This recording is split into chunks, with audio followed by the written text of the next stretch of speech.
İyi akşamlar Medya Haber izleyicileri. Rojava Kürdistan'dan gündemi aktardığımız özel gündem programıyla tekrardan karşınızdayız.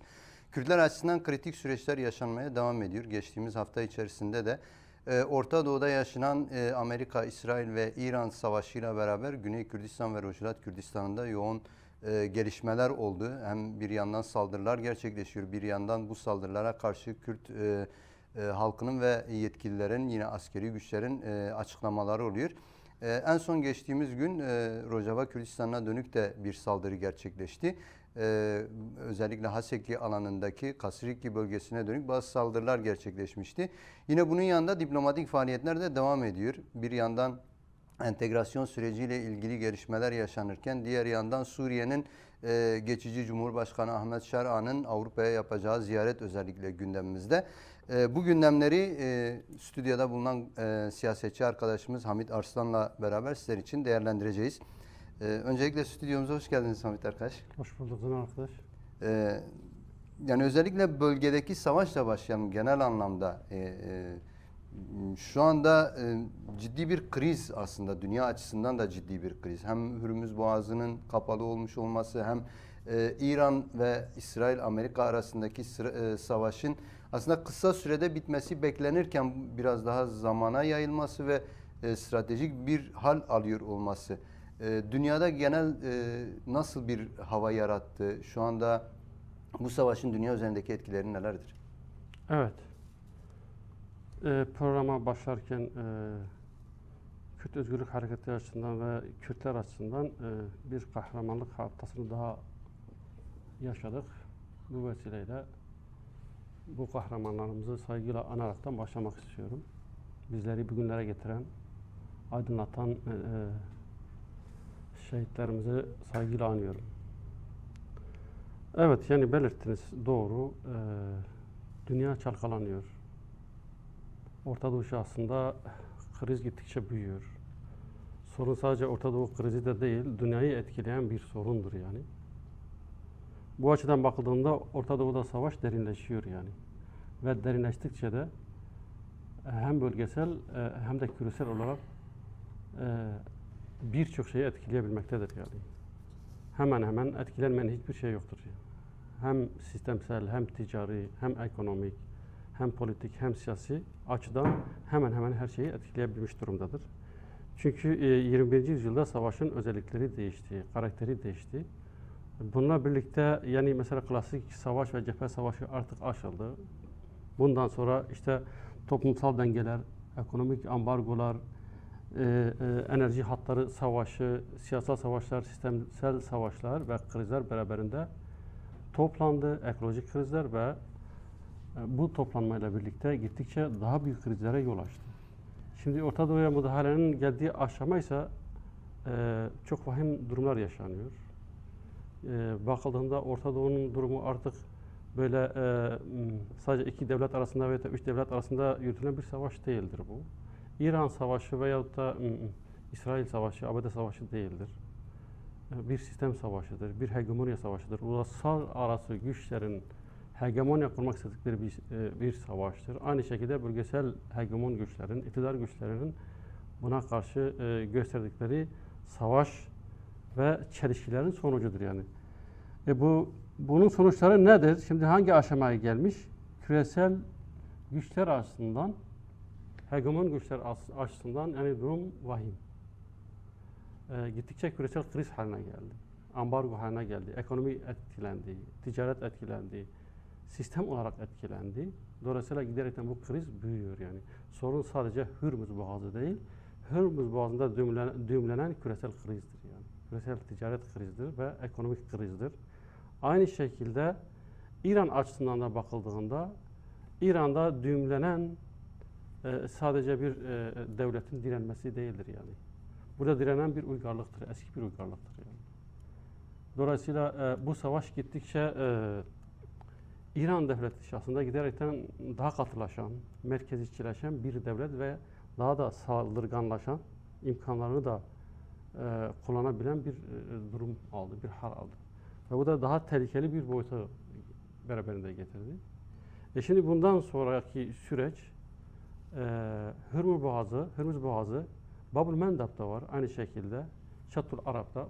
Bunlar birbirlerini etkileyen şeylerdir yani ticari yollarıdır. Fakat tüm dünyayı etkileyen yollardır yani. Bunlar neyin önlemidir? Neyin önlemi alınmak isteniyor? Neden buraya özellikle bu kadar yoğunlaşma vardır? Bu yoğunlaşma dünya ticaretinin %20-25'ini oluşturuyor. Aynı şekilde dünyaya hegemon güç olarak alternatif olan Çin var. Çin'in de buraya hakim olması, buradan ticaret yollarını geçirmesi, kuşak yol projesini geçirmesi, Avrupa'ya ulaştırması ve Avrupa ve Amerikan hegemon güçlerinin, İngiltere güçlerinin ticari ve ekonomi açısından dibe vurmasını beraberinde getirecektir. Bunun önlemini almak için şimdi de bu savaş başlatılıyor yani. Bu savaş sadece ticari savaş da değildir. Sistemsel bir savaştır, hegemon savaşıdır da. Bunda bu krizler büyüyor, gittikçe de çelişkiler büyüyor. Önümüzdeki süreçte bunun içinde olmayan hiçbir güç kalmayacak yani. Neredeyse bütün Arap ülkeleri dahil oldu. Ama nasıl dahil oldu bu da tartışılır bir konudur yani. Riyad'da yapılan ortak açıklamada Arap ülkelerin yaptığı açıklama var. Gerçekten yani çok yani dikkat çekici bir açıklama yani. Hiçbir Arap ülkesi Amerika ya da İsrail'e karşı kanama getirmedi. İran'a karşı kanama getirmişler. Tamam, İran'a karşı da tutum belirlenebilir. Fakat Amerika ve İsrail'in yaptığı bu kadar zulme, bu kadar şeye karşı da bir tepki gösterilmedi. Dolayısıyla giderekten Orta Doğu'da Şii hattının sınırlandırılması beraberinde Sunni hattının da sınırlandırılmasını getirebilir. Hatta bunların çatıştırma durumu da gelişebilir. Hatta şu durum da gelişebilir yani. Beklenebilir. Bir uzlaşma da çıkabilir İran'la Amerika ya da İsrail arasında yani. Yani beklenebilir. Dolayısıyla istediğini aldıktan sonra böyle bir ittifak da gelişebilir. Bundan sonra da Sunni hattını zayıflatmak için farklı cephelere de yönelebilirler yani. Çünkü daha önce görüldü. Ahmet Şara dünyanın aranan teröristiydi. Fakat bir günde, bir gecede, bir saatte hemen hemen dünyanın, özellikle Avrupa ülkelerinin ve Amerika'nın aranan, görüşmek istenen kişi haline getirildi yani. Dolayısıyla bu da olabilir, beklenebilir yani. Farklı çelişkiler gelişebilir, farklı durumlar gelişebilir. Bununla birlikte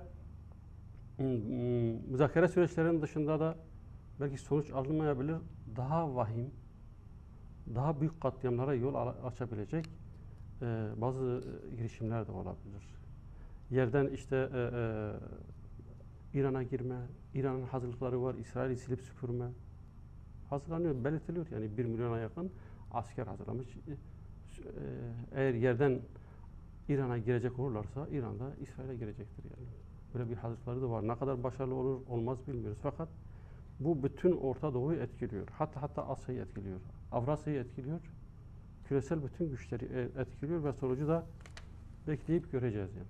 Evet, bir yandan dediğiniz gibi yani bir hegemonya savaşı hem uluslararası güçler hem de bölgedeki güçler arasında yaşanırken bir yandan da şöylesi bir durum var. Bugün bazı medya organlarında karşılaştık.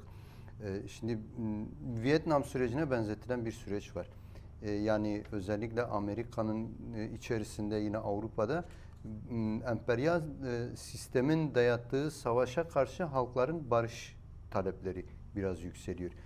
İşte özellikle Amerika içerisinde bazı gruplar, müzik grupları, bazı sanatçıların bu yönde açıklamalar yaptığı, önümüzdeki günlerde kitlesel gösterilerinin olacağı, yine şu anda halen Amerikan bazı yerinde kitlesel gösteriler oluyor Trump'ın yürüttüğü siyasete karşı. Şimdi böylesi bir süreç gelişebilir mi? Dünyada 68 kuşağı gibi diyelim mesela o zamanki yine Amerika'nın dünyada savaşı yaygınlaştırdığı bir süreçti ve böyle bir 68 gençlik kuşağı çıktı aslında. Yani bu savaş karşıtı bir grup ortaya çıkmıştı. Şu anda da öyle bir zemin var mı? Yani halkların bu savaşı durdurmak için bir girişimi veya işte çabası olacak mı? Evet, yani şu bir gerçek. Basında yansıyanla oluşturulan gündemle hayatın gerçekliği farklıdır yani. İki ayrı farklı hakikat var yani. Söylediğiniz doğru yani. Şimdi Orta Doğu Savaşı ile birlikte hatta İran'a yansımasıyla birlikte Pandora kutusu açıldı aslında. Pandora kutusu bildiğiniz gibi tüm kötülüklerin bin yılların kötülüklerinin biriktiği kutudur yani. Açıldığı zaman da bütün kötülükler ortaya saçılacaktır. Bu Pandora kutusu Orta Doğu Pandora'sı değil. Amerika'nın hegemon güçlerinin Pandora kutuları açıldı aslında. Epstein dosyası sadece bunların bir dosyasıdır yani. Binlerce dosyaları vardır. Dolayısıyla halk da bunu görüyor. Halklar da bunu görüyor. Herkes de bunu görüyor. Gördüğü için de, bilinçlendiği için de her ne kadar bu savaşla örtülmeye çalışılsa da öyle bir tepki vardır yani.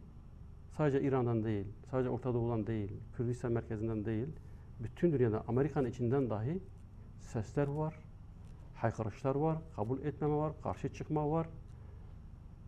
Bu savaşta şu anda sanki dünya savaşına herkes katılmış gibi bir izlenim yaratılmaya çalışılıyor. Ama maalesef bu savaşı yürüten İsrail ve Amerika yalnız kalmıştır. Hiçbir Avrupa ülkesi katılmamıştır. NATO bile katılmamıştır yani. Yunanistan katılmamıştır. Arap ülkeleri tepki gösteriyor İran'a, fakat kendileri de katılmamıştır bu savaş. Kendi ülkelerindeki üsler bombalandığı için, füzelerle vurulduğu için tepki göstermişlerdir. Fakat Amerika ile İsrail ile birlikte savaşa girmemişler. Temkinli davranıyorlardır. Dolayısıyla Amerika ve İsrail'in, onlara bağlı güçlerin önümüzdeki süreçte Vietnam benzerinden daha değişik, farklı özelliklere karşı karşıya kalabilir diye düşünüyorum yani. Elbette hedef sadece İran değildir. İran bir aslandır ama esas uyuyan dev Çin'dir yani. Çin'e yöneliktir fakat ne olacak, neyi getirip neyi götürecek önümüzdeki süreçte daha iyi göreceğiz. Evet. Halklar da, devletler de buna karşı gerçekten de topyekun büyük bir tepki gösterebilirler ve halen de gösteriyorlar. Ama şu da bir gerçek ki Orta Doğu sisteminde, oluşturulan siyasi sisteminde Seyis-Picot'la oluşturulan, Birinci Dünya Savaşı ile oluşturulan sistem çatırdıyor yani. Kırılan buz parçası gibi parçalanıyor yani. Bunun altından da neler çıkacak? Demokratik uygarlık sisteminde işte Önder Apo'nun önerdiği demokratik ulus projesiyle halkların kardeşleri, demokratik süreçler kazanacaktır kesin. Fakat bunun mücadelesi gereklidir. Evet. Böyle bir mücadele var. Evet. Şimdi belirttiniz aslında yani Kürtler bu sürece aslında bir yıl önceden Önder Apo'nun geliştirmeye çalıştığı barış ve demokratik toplum süreciyle beraber hazırlandılar aslında biraz. Kürt Evet. Özgürlük Hareketi'nin de bu süreçle beraber atmış olduğu adımlar biraz bu şekilde sürece hazırlık süreci şeydi yani kendini korunma ama görüyoruz ki şöyle bir durum da var yani bu savaş süreci Kürdistan'ı kendi içine çekmek istiyor. Bilinçli bir çekilme durumu söz konusu. Özellikle en son birkaç gün içerisinde yaşanan işte öncelikle peşmergelere dönük gerçekleşen saldırılar oldu. 6 peşmerge hayatını yitirdi. Sonra açıklandı işte Neçirvan Barzani'nin kendi evine saldırı gerçekleşti. Bugün KCK'den de kınama gelmişti. Yine Mesut Barzani bugün bir açıklama yaptı. Bugüne kadar kendi merkezlerine 5 saldırının gerçekleştiğini söyledi. Şimdi bu durum özellikle Güney Kürdistan açısından nasıl bir durum ortaya çıkarıyor? Yine bugün yapılan bir açıklama vardı. Rojava Kürdistan'a dönük de bir saldırı gerçekleşti. Haseki'nin kuzeyindeki Kasriki üssüne bir saldırı gerçekleşti. Şimdi bunların hepsi Kürdistan üzerinde oynanan oyunu nasıl görmemiz gerekiyor Evet. acaba? Yani savaş büyük, çelişkiler büyük. Önümüzdeki süreçte yeni süreçler, yeni gelişmelere de gebedir yani. Bunlar da büyük olacaktır, büyük gelişmeler olacaktır. Savaşın merkezi de Orta Doğu, fakat bu Orta Doğu'nun da çekirdeği Kürdistan'dır yani. Kürdistan'ın olmadığı hiçbir proje hayata geçmez. Kürdistanlıların olmadığı hiçbir proje hayata geçmez çünkü merkezin kendisidir yani. Her açıdan. Sadece siyasal açıdan değil, sadece coğrafik açıdan da değil, ticari açıdan da, ekonomi açısından da, kültürel açıdan da bakıldığında Kürdistan her şeyin merkezindedir yani. Dolayısıyla evrensel bir tarihi ve evrensel bir coğrafyası vardır, bir kültürü vardır. Etkiliyor, etkileniyor yani. Evet, sadece Güney Kürdistan'da değil, Roşelat'ta, hatta Bağkur'da ve Rojava'da da Kürtleri, Kürt gruplarını, Kürt örgütlerini, Kürt partilerini bu savaşa çekmeye çalışıyorlar yani. Görüşmeler de oluyor, talepler de oluyor. Kürt halkının, Kürt örgütlerinin yaklaşımları da var. Bunları bilince çıkaran yaklaşımlardır. Bilinçli yaklaşan bazı görüşleri var, kamuoyuna yansıyan görüşleri var, tutumları var. Kürtler eski Kürtler değildir. Kürtler bilinçli bir halktır, bilinçli, örgütlü, stratejisi olan, geleceği gören, öngörebilen, ona göre kendisi bir halk olarak kendi öznel kimliğiyle, kültürüyle yaşamak isteyen bir halktır. Dolayısıyla savaşa girmeyecek düzeyde bir konumlanmaya girmişlerdir. Ama maalesef komplolarla, belirtmiş olduğunuz bazı saldırılarla, bazı basın açıklamalarıyla bu Kürtler özellikle Roşelat'ta, Başur'da çekilmeye çalışıyor yani bu savaşa çekilmeye çalışılıyor. Bu süreç Kürtler açısından risklidir yani. Büyük bir riskleri barındırmaktadır ama aynı zamanda bu süreç Kürtler açısından büyük fırsatlar da beraberinde sunmaktadır yani. Riskler nedir? Bu süreçteki risklerin bir tanesi de şu yani özellikle Kürtlerin iç bölünmeleri, parçalamaya çalışacaklar Kürtleri. Yine Kürtleri katliamdan geçirebilirler yani. Kürtler üzerinden eğer savaşa girmezlerse, girerlerse katliamı, girmezlerse de tekrar sokmak için, Kürtleri bu savaşa sokmak için tekrardan soykırımdan geçirebilirler. İç bölünme, ondan sonra bölgesel güçlerin kendi çıkarları için kullanmak istemeleri, hegemon güçlerin planları var. Bunlara yönelik bunları kullanmak istemeleri, bütün bunlar risklerdir işte. Bu risklere karşı Kürtler duyarlıdır diye düşünüyorum. Fakat beraberinde fırsatlar da vardır. Çok büyük fırsatlar vardır Kürtler açısından. Nedir bu fırsatlar? İlk defa Kürtler açısından Kürtlerin demokratik birliği güçlendirecek bir fırsattır yani. Başka yol da yoktur. Hem bileşenme hem bunu güçlendirme fırsatı vardır. Yine Rojava'da gelişen demokratik toplum projesi vardır. Bunu örgütleme, bunu model olarak örgütleme, güçlendirme, aynı şekilde tüm Kürdistan'a ve Orta Doğu'ya yayma. Yani bütün bunlar avantajlardır. Aynı şekilde Türkiye'de gelişen barış ve demokratik süreci vardır. Demokrasi süreci vardır yani. Bu da bir kazanımdır yani. Bu da büyük bir pozitif durumdur yani. Bunu da iyi değerlendirmek gerekiyor. Yine aynı şekilde Roşalat'taki yeni siyasi alanların açılma durumu vardır yani.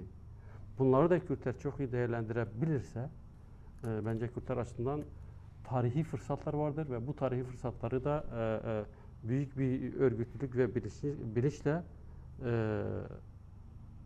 sonuçlandırabilirler, kazanımlara dönüştürebilirler diye düşünüyorum. Bunun olabilmesi için de bu fırsatların hayat bulabilmesi için, programlanabilmesi için, Kürdistani olarak örgütlenebilmesi için de bazı şeylerin hayat bulması gerekiyor. Bazı şeylerin musluğunun açılması gerekiyor, önünün açılması gerekiyor. Nedir? Birincisi hem Kürdistan'a, hem bölgeye, hem Orta Doğu'ya etkende bulunabilecek en büyük güç Önder Apo'nun koşullarının düzeltilmesidir yani. Koşulların düzeltilmesi, görüşlerini yapabilmesi, müdahale edebilmesi, pratik yaşam içerisinde olabilmesi, örgütleyebilmesidir yani. Savaşı durdurabilecek tek bir kaynak güç İmralı sisteminin parçalanması ve koşulların düzeltilmesidir. Ki bilindiği gibi Büyük Orta Doğu Projesi, Yeni Dünya Düzeni, Büyük Orta Doğu Projesi'ne yönelirken ilk çarptığı duvar İmralı duvarıydı yani. Orada parçalandı yani. Şimdi tekrar buradan bu süreç durdurulabilir yani. Bu demokratik toplum süreciyle, barış süreciyle durdurulabilir. Yine mesela bu süreçte özellikle kadın özgürlük mücadelesinin her alanda, sadece Kürdistan Dörtbaşı'nda değil, Kürdistan olduğu tüm devletlerde, boyutlarda daha fazla güçlendirilmesi, bunun için bu kazanımın korunması çok önemlidir. Bütün bunlar bir araya geldiğinde doğru bir siyasal bakış açısıyla bakılırsa Kürtler açısından uygarlıksal olarak Kürtler tekrardan Orta Doğu şahsında hem Rönesans'ı hem reformu hem aydınlanma sürecinin öncüsü, öznesi olabilirler yani. Hem kendileri açısından hem de şahsından. Böylece bakıldığında Kürtler burada iki şeyden de kurtulmuş olacaktır yani. İki tehlikeden de kurtulmuş olacaktır. Nedir bu iki tehlike? Handikap, Orta Doğu'da Kürdistan açısından. Bir, hegemon güçlerin planlarına dahil olmama. İki, dar, ulusal çözüm yaklaşımından kurtulmadır. Yani handikapından kurtulmadır yani. Bu bir handikaptır yani. Bu çıkmazdır yani. Bu ikisinden kurtulacaktır yani. Dolayısıyla demokratik toplum projesiyle hem Kürdistan'ı hem de bulunmuş olduğu diğer ülkeleri beraberinde demokratikleştirecekler diye düşünüyorum. Evet, Kürtlerin rolünü belirttiniz. Yani özellikle bölge açısından. Bunun gerçekleşebilmesi için biraz da aslında Kürt birliğinin sağlanması gerekiyor. Ve bu parçalar nezdinde girişimleri var. Özellikle geçen yıl içinde bulunduğumuz önümüzdeki ay için mesela Nisan ayında, geçen yıl Nisan ayında Rojava Kürdistan'ında bir ulusal konferans gerçekleşmişti. Bir birlik oluşturulmuştu. Sonrasında Rojava'da mesela İran Savaşı başladığında bir birlik, özellikle en büyük partilerin birleşimiyle bir birlik oluşturuldu. Evet. Fakat son İngiltere'de gerçekleştirilmek istenen bir İran'ın Özgürlüğü Kongresi'ne Kürtleri parçalama, dağıtma girişimi yansıdı. Daha sonrasından davetiye geri tekrardan PJK davetiye gönderilse de başta öyle bir girişim de oldu. Yani PJK'ı bunun dışında tutma aslında bir parçalama girişimiydi. Şimdi bunu nasıl görmek gerekir? Londra'da gerçekleştirilen konferansta nasıl bir oyun oynanmak istendi Kürtler üzerinde? Evet, yani Londra merkezi denince tüm sorunların merkezi, sorunların çıkartıldığı merkezdir yani. Dolayısıyla bir sorun varsa, nerede bir sorun, çelişki varsa orada Londra'nın parmağını görmek mümkün tabii. Evet, orada İran Özgürlük Kongresi, tüm muhalifleri toplayan bir kongre gerçekleştiriliyor. Ve muhalifleri toplarken de daha çok işte örgütleme, tüm İran muhaliflerini örgütleme, geçiş sürecini değerlendirme, belki geçici hükümet bile oluşturma çabaları olabilir İran açısından. Dolayısıyla bunlar yapılırken tüm muhalifleri toplayan, hem dini kesimci olanları, hem daha sonra önce şah yanlısı olan oğlunu, hem monarşist kesimleri, hem cumhuriyetçi kesimleridir, hem muhalif kesimlerdir, yine etnik gruplardır, Kürtlerdir, hepsini bir araya getirmişlerdir. 30'a yakın örgütlerdir. Böyle amaçlandı. Fakat Kürtlere gelince Kürt grupları da çağrıldı. PKK'dan önce çağrıldı yani öncelikle. Fakat her ne hikmetse bir anda PKK mesaj geldi ve katılmaması gerektiği yönünde beyanda bulundular. Ve bunun gerekçesi sorulduğunda da şöyle söylemişlerdir yani diğer iki Kürt partisinin bunu istemedikleri, kendileri gelirlerse kendilerinin gitmeyeceklerini belirtmişlerdir. Fakat öyle bir şey yok yani bu doğru bir şey olduğuna inanmıyorum yani. Esas sorun şu, PKK silahlı bir güçtür, mücadele veren bir güçtür. Kürt özgürlük hareketine ve İran özgürleştirilmesinde başat rol oynuyor yani. 5 gruptan da en güçlü gruplardan biridir yani. Hem kitlesel ayağı, hem örgütlenme modeli, hem de İran açısından en büyük güçlerden bir tanesidir. Dolayısıyla Londra'ya ve onun geliştirmek istediği İran'a yönelik projeyi parçalanmış merkeziyetçi bir sisteme karşı da federasyon sistemini, özerk sistemi, yerel sistemleri öngören bir projesi vardır. Dolayısıyla bu partiyi bir meşrulaştırmak istemiyorlar, önü almak istiyorlar. Bu bidir. Bu İngiltere'nin ve diğer ülkelerin aşağıdır yani. Yaklaşımıdır yani. PKK'nın meşrulaştırılmasının önünü almak içindir yani. Bir bu. İkincisi rolünü zayıflatma. Üçüncüsü ise PKK'nın silahlı güç söyleminden, silahlı mücadele söyleminden uzaklaştırmak ya da geriye atmak, daha çok siyasi söylemlerle ön plana çıkararaktan biraz da bazı şeyleri dayataraktan kabul ettirmeye çalışmadır aslında. Bunların yaklaşımı budur. Fakat PKK'nın yaklaşımı farklı oldu tabii. Sadece gerekçelerini söylemelerini istediler yani. Sonuçta şu sonuca gitmişlerdir yani. Herkesi kapsayan bir muhalefetin olması gerektiği ve PKK'nın olmadığı, Kürtlerin olmadığı bir yapılanmanın sonuç almayacağı, eksik kalacağı, Rojava'dan dersler çıkarttıklarını düşünüyorum diye ve çağırmışlardır yani. Tekrardan düzeltmişlerdir. Yaptıkları hatanın farkına varmışlardır diye düşünüyorum. Bu şuna da benzemiyor mu? Özellikle Suriye krizi sürecinde de biz bunu yaşadık. Yani özellikle Suriye için uluslararası girişimler vardı. İşte bir Cenevre görüşmeleri vardı, bir Astana görüşmeleri vardı. Birçok kesim bu görüşmelere defalarca yapılan görüşmeler oldu. Evet. Ve sürekli PYD, de özerk yönetim bunun dışında tutulmaya çalışıldı ve geldiğimiz aşamada sonuç ortada yani. Evet. Nasıl bir yönetim şeklinin ortaya çıktı. Peki İran açısından PJAK'ın bu şekilde dışlanması önümüzdeki süreç açısından İran için nasıl bir durum ortaya çıkarabilir? Yani daha vahim, daha tehlikeli bir durum ortaya çıkarabilir yani. Yani PJAK'ın tutumu biraz diğer örgütlerden farklıdır yani. Şöyle ki yani diğer partiler şu meyli var yani. Uluslararası güçlerin desteğiyle İran'a karşı savaşma ve değilse de taraftar olma gibi bir yaklaşımları var. Şimdi PJAK'ın öyle bir yaklaşımı yok. Tutumu nettir yani. Bir İran monarşisinin ve mollalarının rejimini asla kabul etmiyor, eleştiriyor ve değiştirilmesi gerekiyor. Mücadelesini veriyor hem ideolojik, örgütsel ve silahlı olarak da gerektiğinde. Hem de uluslararası güçlerin silahlı savaşına karşı da katılmıyor. Bu ikisinin arasında üçüncü bir yol olarak Kürtlerin kendi kimliğiyle, kendi diliyle, kendi öz gücüyle, özne olarak kendi çizgisiyle var olmak istiyor. Bu anlamda elbette ki herkese de ilişki geçirecek ama böyle bir yolu var yani. Bundan dolayı da Suriye'yi, İran'ı bu süreçte PJAK'ı dahil etmemeleri durumunda projelerin başarıya gitme şansı yoktur yani. Çok azdır yani. O açıdan riskler vardır, tehlikeler de vardır yani. Şu bir gerçek yani Kürdistan gerçeği ve Kürt gerçeği olunca herkes kendi çıkarını düşünüyor ve zayıflatmaya çalışıyor yani. PJAK'ın açıklaması olmasına rağmen biz bu savaşın taraftarı değiliz demesine rağmen İran tarafından bombalandı yani. Yerleri bombalandı yani. Peki taraftarı deselerdi ne yaparlardı? Herhalde katliam, büyük kimyasal kullanacaklardı yani. Şimdi bu risk de var, bu tehlike de var.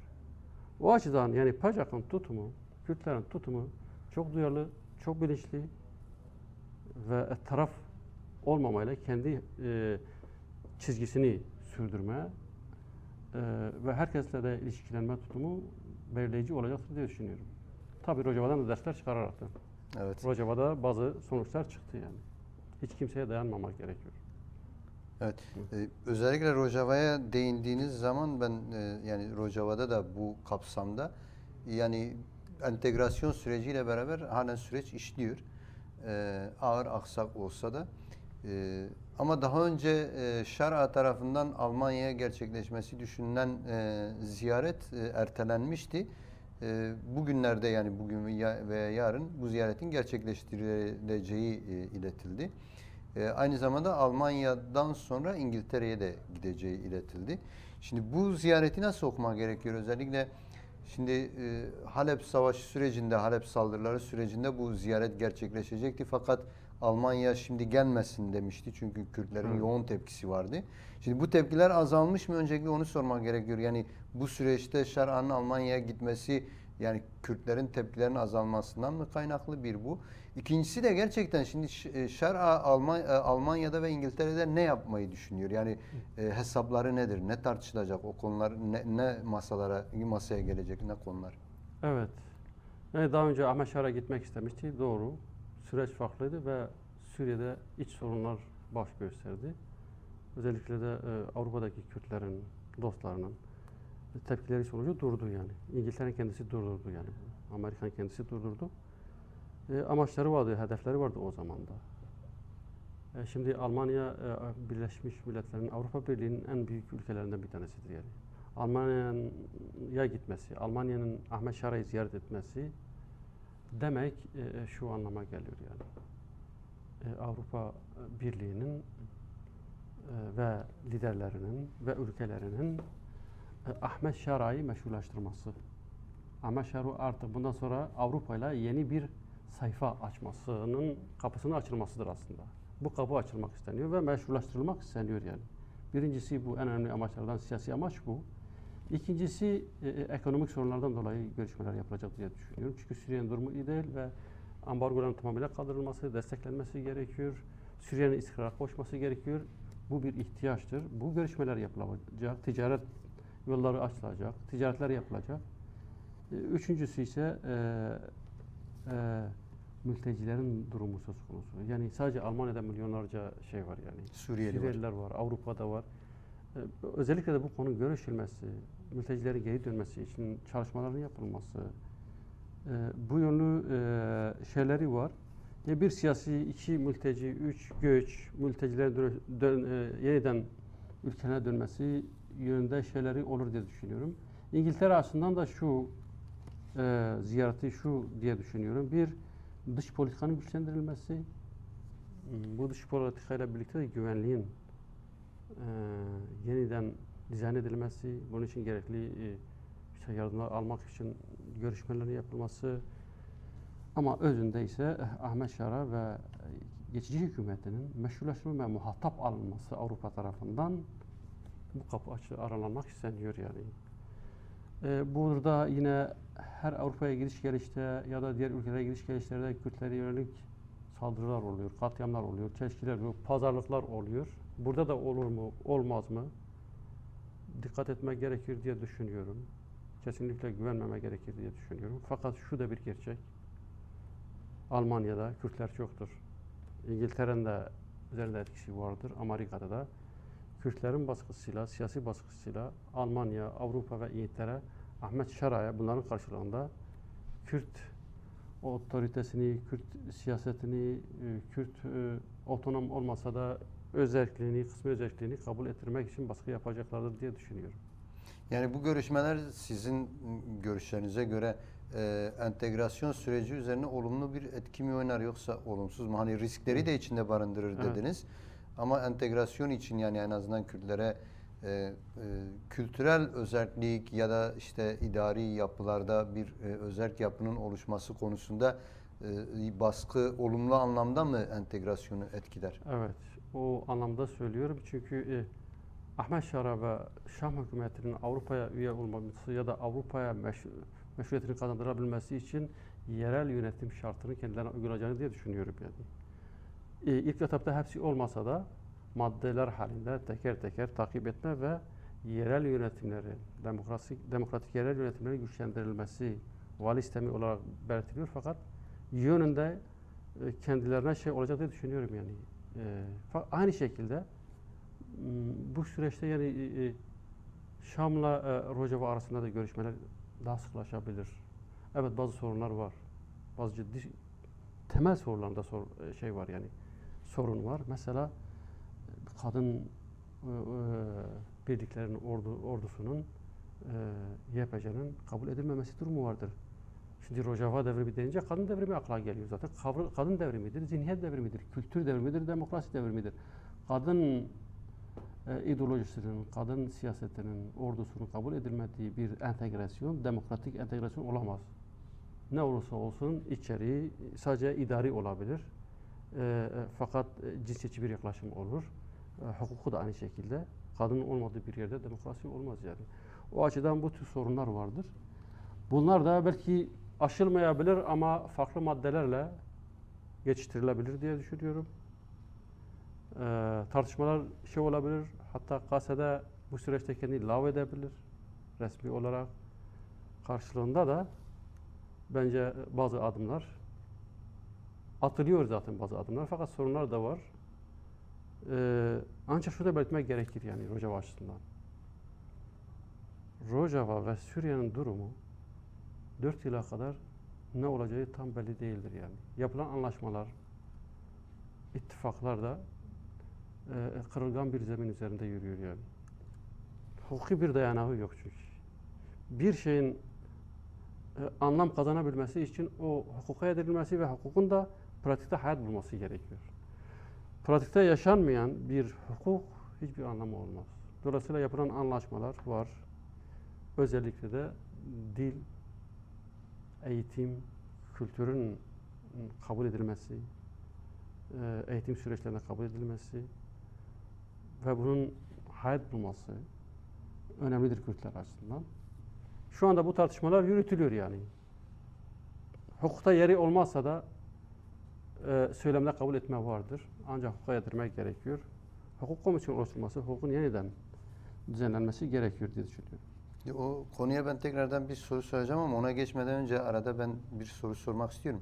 Şimdi özellikle Ahmet Şer'an'ın Almanya ve İngiltere ziyareti açıklanmasının hemen ardından Şam'da ve diğer bazı bölgelerde, Hama gibi bölgelerde Hristiyanlara dönük saldırılar gerçekleşti. Evet. Yine bir içki yasağı konuldu. Yani özellikle hani Hristiyanlar açısından yaşamı kültürel olarak etkileyen bir konuydu bu içki yasağı.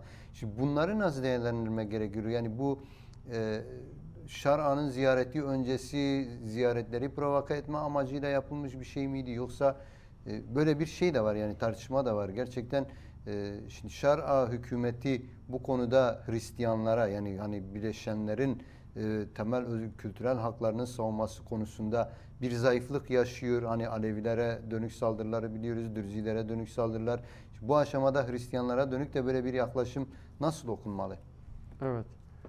Yani dikkat çekicidir tabii böylesi bir süreçte Hristiyanlara saldırının yapılması, Hristiyanların örgütlenmesi, yürüyüş yapması, bu gücü kendilerine görmeleri önemlidir yani. Ve bu böyle bir sürece denk getirilmesi dikkat çekicidir gerçekten de. Böyle bir provokasyon olabilir, böyle bir dayatma olabilir. Çünkü görüşmenin kendisi İngiltere'de ve Almanya'da oluyor ve Hristiyanlara herhangi bir baskın yapılmasını istemezler yani. Bunu gündeme getirmeleri bilinçli olabilir yani.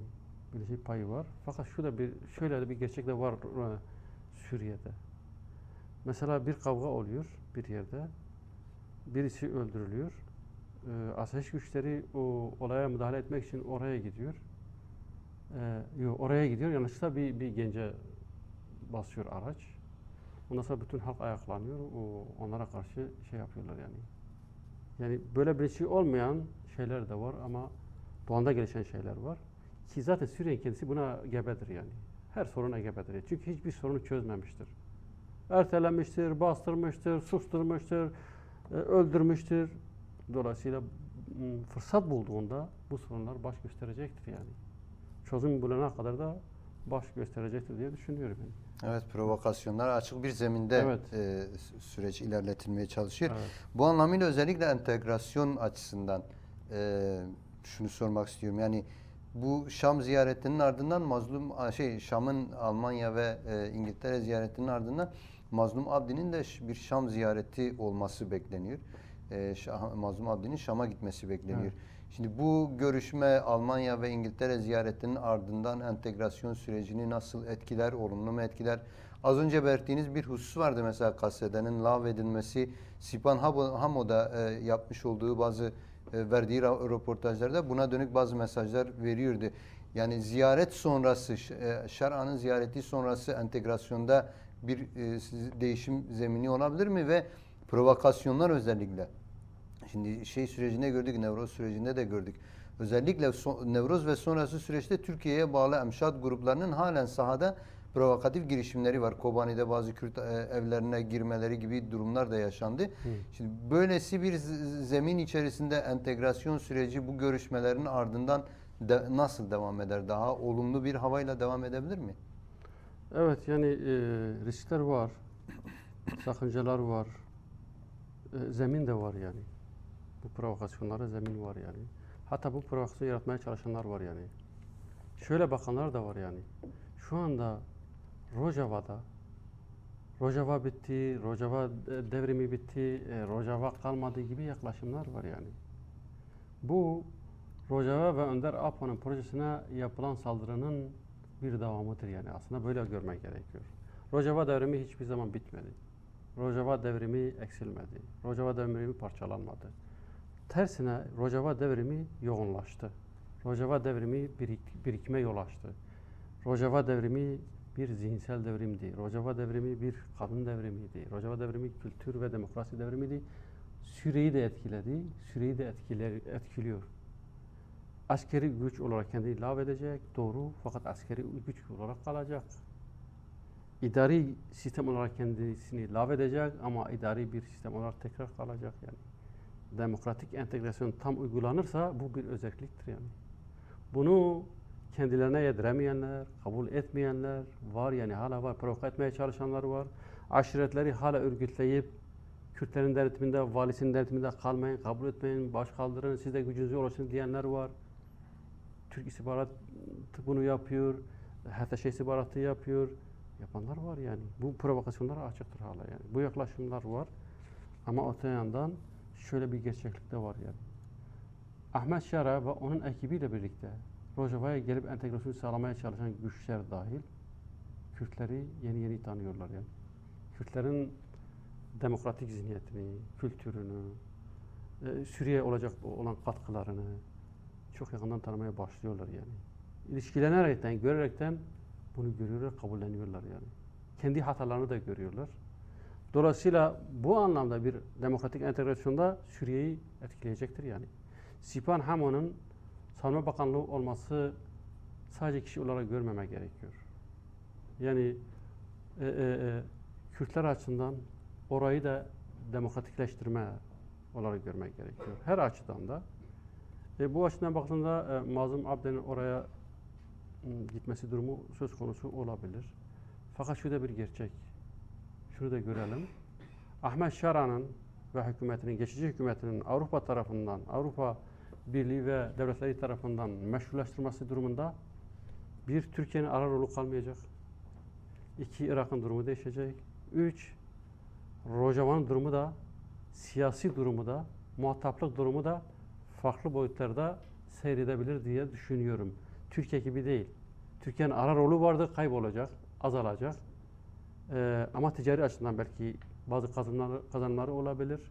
Irak'ın aynı şekilde Suriye'nin istikrara kavuşması durumunda sınırın da istikrara kavuşması anlamına geliyor. Ticaret yollarının açılması anlamına geliyor. Suriye Irak açısından da iyi olur ve Rojava açısından da mesela Türkiye yeni açıklama yaptı. Tüm kapıları açma şeyi var yani. Suriye ile olan kapılarını açma. Bu aşamaya geldi. Gümrük kapılarının açılması, Kürtlerin de siyasi olarak Avrupa tarafından belli düzeyde, yerel yönetim olarak özellikle düzeyde kabul ettirilme durumu olursa farklı Suriye açısından istikrara kavuşması için büyük bir etki olabilir diye düşünüyorum yani. Evet. Arkadaşlarımız işaret ediyorlar. Süremizin sonuna geliyoruz yavaş yavaş. Eğer son olarak belirtmek istediğiniz bir şey varsa? Yani son olarak demek istediğim şudur. Orta Doğu kaynıyor. Bittikçe de kaynamaya devam edecektir. Bunun karşısında duracak olan tek proje var. Demokratik toplum projesidir. Bunu güçlendirmek gerekiyor. Her şeyden Kürtler kendi tutumlarında ısrar etmelidir. Gelecek Orta Doğu'nun şekillenmesinde özne rol olarak Kürtler yer alacaktır. Tarih bu fırsatı kendilerine vermiştir. Bunu iyi değerlendirmek gerekiyor diye düşünüyorum. Evet, siyasetçi arkadaşımız Hamit Arslan, programımıza katıldığınız için çok teşekkür ederiz. Ben teşekkür ederim. Medya Haber izleyicileri, bu haftaki programımızın sonuna geldik. Önümüzdeki haftaya tekrardan buluşmak umuduyla hepinize iyi akşamlar.